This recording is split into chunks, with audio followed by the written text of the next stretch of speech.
Maintenance के cases में generally husband side को ही अपनी वाइफ को मेंटेनेंस देना पड़ता है। ऐसा क्यों नहीं होता कि अगर वाइफ ज्यादा पढ़ी लिखी है, अगर वाइफ ज्यादा कमा रही है और इन कंपेरेटिव हस्बैंड कम पढ़ा लिखा है या वो कम कमा रहा है, तो क्यों ना वाइफ को भी अपने हस्बैंड को एक मेंटेनेंस देनी पड़े या फिर डिवोर्स के बाद एक परमानेंट एलिमनी देनी पड़े। क्या ऐसा हो सकता है? और अगर ऐसा है तो किन केसेस में हो सकता है, आज हम जानेंगे इस डिटेल वीडियो में। उस बॉम्बे हाई कोर्ट के लैंडमार्क जजमेंट का हवाला देते हुए आज हम उस पूरी बात को डिस्कस करेंगे और आपको बताएंगे कि कैसे आप हिंदू मैरिज एक्ट के सेक्शन 24 और 25 को यूज करके एज ए हस्बैंड अपनी वाइफ से मेंटेनेंस ले सकते हैं। और हाँ, डिवोर्स होने के बावजूद भी आप अपनी वाइफ से मेंटेनेंस को क्लेम कर सकते हैं, पर कुछ कैटेगरीज ऑफ क्लासेस होती है उसी के अंदर, वो आज हम जानेंगे इस डिटेल वीडियो में। शुरू करते हैं आज का ये खास वीडियो।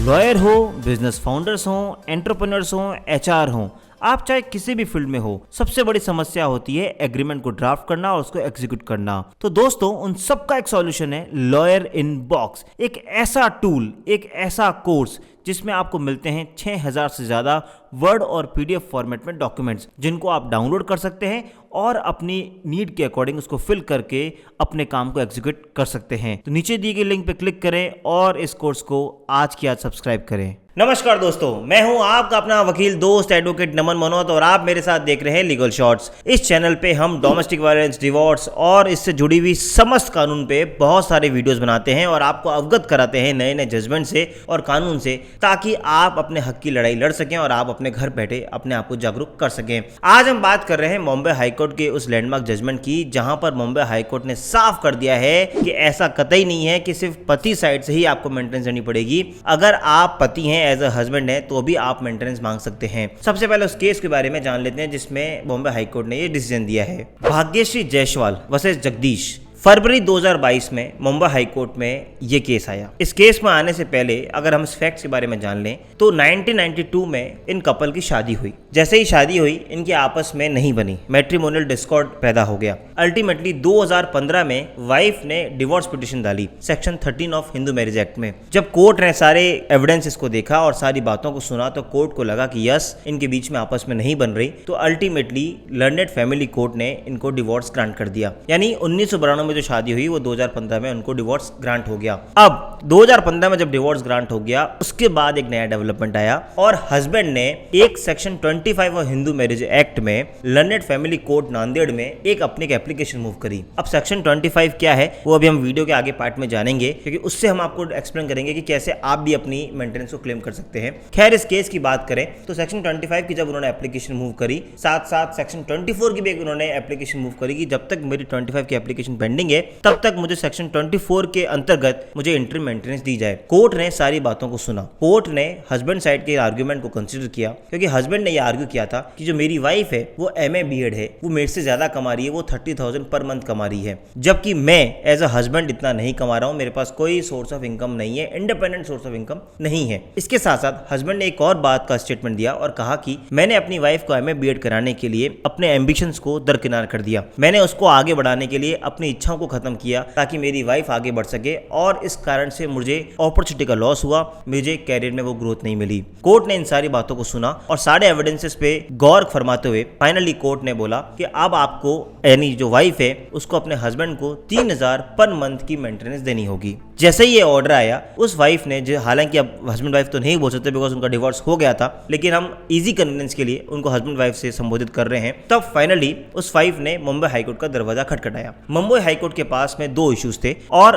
उस वाइफ की तरफ से भी दो आर्गुमेंट रेज किए गए थे। पहला कि अब हमारा डिवोर्स हो गया है तो किसी भी तरह की मेंटेनेंस मैं नहीं दे सकती और मुझे कानून में देना बाध्य भी नहीं है, और दूसरा, ऐसा नहीं है कि मेरे को अपने हस्बैंड को मेंटेनेंस देनी पड़ेगी बिकॉज मैं नहीं कमा रही, और ऐसा कोई प्रोविजन नहीं है कि वाइफ को देना पड़े, क्योंकि ऐसा अक्सर होता है कि हस्बैंड ही देता है। इन दो इश्यूज पे मुंबई हाईकोर्ट ने डिटेल में डिस्कस किया। अब उस पॉइंट को हम डिटेल में डिस्कस करें, इससे पहले हम जान लेते हैं कि section 24 and section 25 Hindu marriage act का क्या कहता है। आइए सबसे पहले पढ़ते हैं सेक्शन 25 क्या है। It talks about permanent alimony and maintenance. It says कि any court exercising jurisdiction under this act may at any time of passing any decree or at any time subsequent thereto on application made to it for the purpose by either the wife or the husband as the case may be, order that the respondent shall pay the applicant for her or his maintenance and support such gross sum or such monthly or periodical sum for a term not exceeding the life of the applicant as having regard to the respondent's own income and other property, if any,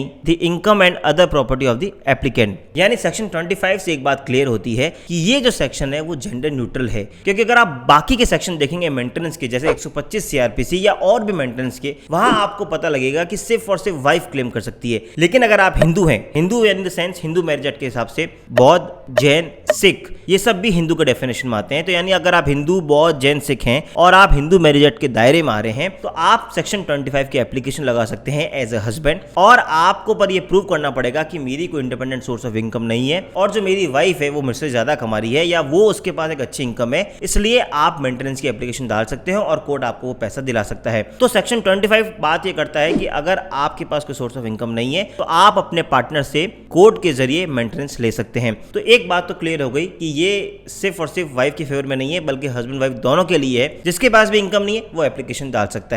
अब अगर आपने section को गौर किया हो तो इसमें लिखा हुआ है एट एनी प्रोसीडिंग सब्सिक्वेंट देयरटू, यानी अगर आपकी कुछ भी प्रोसीडिंग्स हुई हो अगर फैमिली कोर्ट में, उसके बाद भी अगर ऐसी स्थिति अराइज होती है तो आपको पैसा मिल सकता है। इस केस में भी यही हुआ। बॉम्बे हाई कोर्ट ने इस बात को बोला क्योंकि ये सेक्शन यूज करता है वर्ड एनी प्रोसीडिंग सब्सिक्वेंट, यानी डिवोर्स की डिक्री के बाद भी एज अ हस्बैंड आप अपनी वाइफ से मेंटेनेंस क्लेम कर सकते हैं। हालांकि वाइफ भी क्लेम कर सकती है आफ्टर डिवोर्स जब तक उसकी रीमैरिज नहीं हो जाए, बट अगर हम हस्बैंड के फेवर की बात करें तो यस आफ्टर डिवोर्स ऑल्सो आप उनसे मेंटेनेंस क्लेम कर सकते हैं इस सेक्शन 25 को यूज करके। अब हम गौर करते हैं सेक्शन 24 क्या है।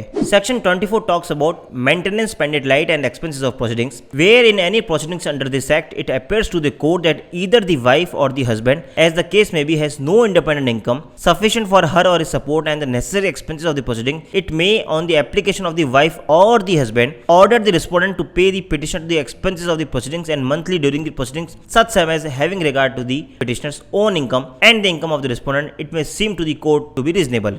यानी सेक्शन 24 बहुत सिंपल करता है बात को और ये कहता है कि अगर आपकी कोई भी प्रोसीडिंग्स पेंडिंग है फैमिली कोर्ट में, या अगर आपकी सेक्शन 25 की एप्लीकेशन पेंडिंग है, या डिवोर्स की प्रोसीडिंग्स पेंडिंग है, या कोई भी अगर आपके रीजनेबल एक्सपेंसेस आपके लिटिगेशन में आ रहे हैं, तो एज ए इंटरिम मेंटेनेंस हम आपको देंगे ताकि आप अपनी कोर्ट की प्रोसीडिंग्स को लड़ सकें और जब तक वो 25 की एप्लीकेशन डिसाइड नहीं होती हम आपको इंटरिम दें। जनरली अगर आप कहीं भी जाएंगे, चाहे डोमेस्टिक वायलेंस एक्ट हो या कहीं भी किसी में प्रोसीडिंग्स में जाएंगे, तो इंटरिम का हमेशा प्रोविजन होता है। तो सेक्शन 24 भी एक इंटरिम प्रोविजन है जहां पे आपको इंटरिम अलाउंस दी जाती है। इस केस में भी हस्बैंड को 3000 पर month as a interim allowance दिलाई गई थी। तो सेक्शन 24 और सेक्शन 25 को पूरा डिटेल में डिस्कस करने के बाद बॉम्बे हाई कोर्ट ने इन दोनों इश्यूज को फाइनली डिसाइड किया और कहा कि yes even after divorce husband अपनी मेंटेनेंस को क्लेम कर सकता है। और दूसरा, क्योंकि यहाँ पे हस्बैंड के पास कोई अपनी इंडिपेंडेंट सोर्स ऑफ इनकम नहीं थी और वाइफ के पास एक इंडिपेंडेंट सोर्स ऑफ इनकम थी, तो उस केस में वाइफ को अपने हस्बैंड को अपनी सैलरी में से इनकम देनी होगी, यानी उसको मेंटेनेंस देना होगा। अब दोस्तों, अगर आप बीइंग हस्बैंड अगर आप एप्लीकेशन फाइल करना चाहते हैं, अगर आप हिंदू मैरिज एक्ट के दायरे में आते हैं, तो आप सेक्शन 25 या 24 की एप्लीकेशन जरूर डाल सकते हैं।